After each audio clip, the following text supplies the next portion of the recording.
Hello everyone, this is Stevelor here with a deck tech on the infamous Pauper zombies. Now I wanted to do this because a lot of you guys have refrained from asking about it, and I really think that's kind of bizarre. I mean, you guys just have no idea what's in the deck, and it seems like to you every time would be a surprise. And I don't like letting humans feel surprised. I mean, they tend to react very oddly when left in a mode of surprise for a very long period of time. So let's discuss this and take some surprise out of it. Alright, so you can see here, first of all, we have the stuff that originally started. Festering Goblins and Carrion Feeders. And these are pretty much mandatory. I mean, these two cards interact amazingly with each other.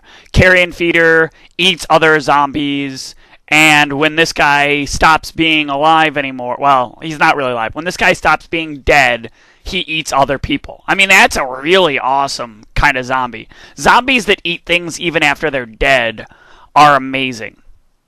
Alright, then there's some cards that you guys probably aren't really sure of. There's Tortured Existence, and we'll get to how this card interacts well with another card in the deck. And then I know the one that you're all asking about, Springleaf Drum. Now this is a card that right now I'm really gray on. I really like the idea of using up these Shield Spheres and using up these Carrion Feeders when there's a bigger creature on the table to still be able to get the mana I need.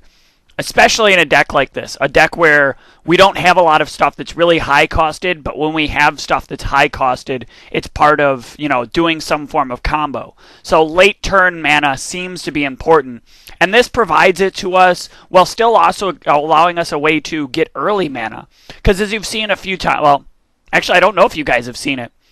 As I've done in some trials, if you play out a Shield Sphere early, along with the Springleaf Drum, you can put out a land, the Springleaf Drum, the Shield Sphere, and then, a Shepherd of Rot or a Festering Goblin and a Carrion Feeder. Well, I guess you can't really do that. I guess I'm getting ahead of myself. Ultimately, though, you can get this out, and it creates acceleration for the next turn because you'll have 3 mana instead of just 1 mana. So correct me there. That's only 2 mana that's only 1 mana you would still get. I can't. Math is really, really obnoxious, and I don't understand why this game has to have so much of it, but I do know I'm better at it than most people. Then we've got Shepherd of Rot, and this guy's pretty obvious. Especially against, mono black, mirror match mono black decks. Because for every one of their zombies, this guy's also hurting them. And for some reason, they don't play this card. I have no idea why. I mean, he's a threat every time he's on the table. They have to kill this guy, because he will kill them. And then we added Scarscale Ritual. Now, this is a card that, again, like the Springleaf Drum, I'm not 100% sure of, but I do know that the one thing this game seems to lack is the ability to draw cards. In Pauper, there's not a lot of good ways, especially for black, to be able to put cards in your hand. And I mean, hurting any of your guys is really not important. We have Shield Sphere, another good target to just get -1/-1 counters. And Carrion Feeder might occasionally have extra +1/+1 counters, so giving him a -1 isn't a big deal. And then later on, we'll have guys like this and this who really aren't there to attack. They're just there to die anyway. So putting -1/-1 counters on them, doesn't hurt anything. Alright, then we get into the 4-drops. Now this is a really weird category, because a lot of you are like, why does he have a million cards that cost 4 mana? First of all, cards that cost 4 mana are usually some of the most powerful cards you can get. The best example is what we see here, Pestilence. Pestilence is the best card you're ever going to have for killing things. I mean, it kills things right across the table. And your opponent all the time. This is the best card. Look at the number of black. Look at the amount of black this card uses. It uses 2 black mana to cast it. And then every turn you just add more black mana to it. And it just becomes more powerful. You can't beat this card. This is like, I don't know, what are you humans like? This is like the Walmart of good cards, okay? It's cheap, and you buy a lot of stuff from it, and an economy falls apart. It's just like Walmart. In fact, we're going to start calling Pestilence Walmart. Okay.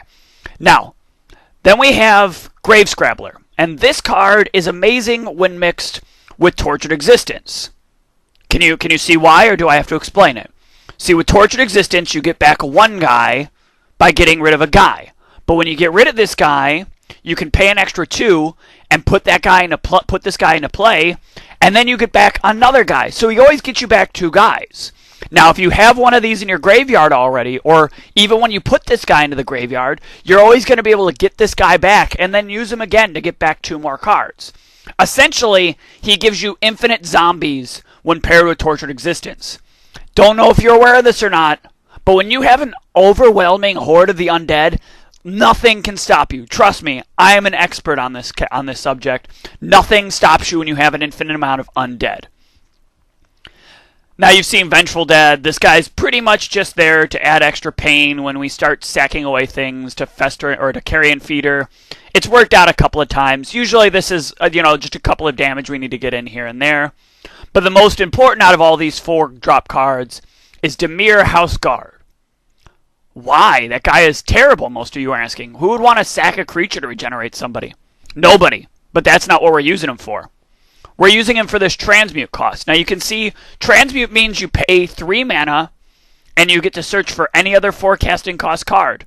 And we can search for any of these that we're going to need, like Snuff Out or Pestilence.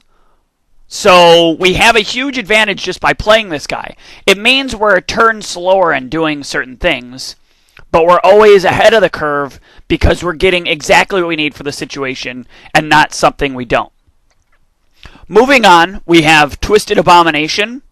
This guy is basically just there to be a swamp cycler, and it kind of works out that he's a zombie. So, I mean, if it's really late and they play, I don't know, we saw that like Auroch Horde or whatever the heck that thing was called. This guy would block it really well because it doesn't have trample, so you just put it in front of it and regenerate it. But mostly, this guy is basically a swamp, and you can get it at instant speeds, and you can get it back with Grave Scrabbler or a Tortured Existence, so you always have swamps when you need them as long as you draw this guy. And then Palm Polluter, you've watched me win the game with this guy all the time. This guy is just amazing. As long as there are any zombies on the field, you're always getting value because you're drawing a card for getting him back, and they're taking damage. And in a deck like this, where you're going to get this guy back all the time, you're pretty much going to win the game. I mean, this guy has won so many games, you wouldn't believe me. I'm sure right now you're like, oh, you don't know what you're talking about, Stevelor.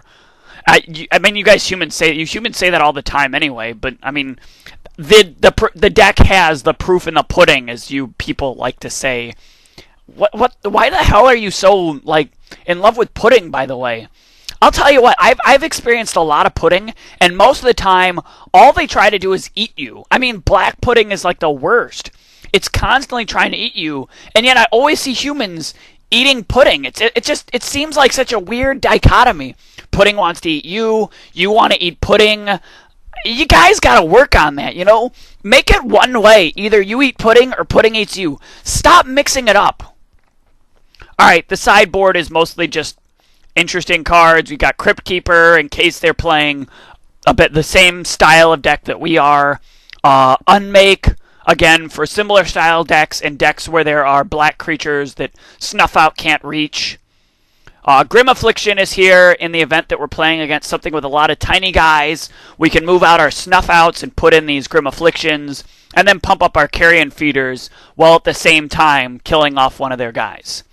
Expunges are here if we're playing against something that's got maybe green. We've got bigger creatures that need to die a lot more often, but we may not necessarily need it versus them all the time. So we can take out some Snuff Outs and put in some Expunges, so when we don't need to kill things, we can just throw the card away and get a card out of it. Bog Imps are really just there to have extra flyers against decks with flyers that we can't kill. And Shadow Feed it's just an extra. It requires 15 cards, and I don't know who in Magic decided that 15 was a good number. They were dumb. Let me just say that, okay? Sideboard should have been an even number, because nobody ends up liking the fact that they're 15. They always have one of a random card. I've seen enough decks. They're always dumb. But that's pretty much it. So the deck so far has worked pretty well. We added these Rakdos lands as well for the the ability to only have to draw 2 lands and still always have 3 mana. which has worked out pretty well so far, although in the last video you guys saw it worked out the worst because we drew a quicksand. Yeah, so that's the deck.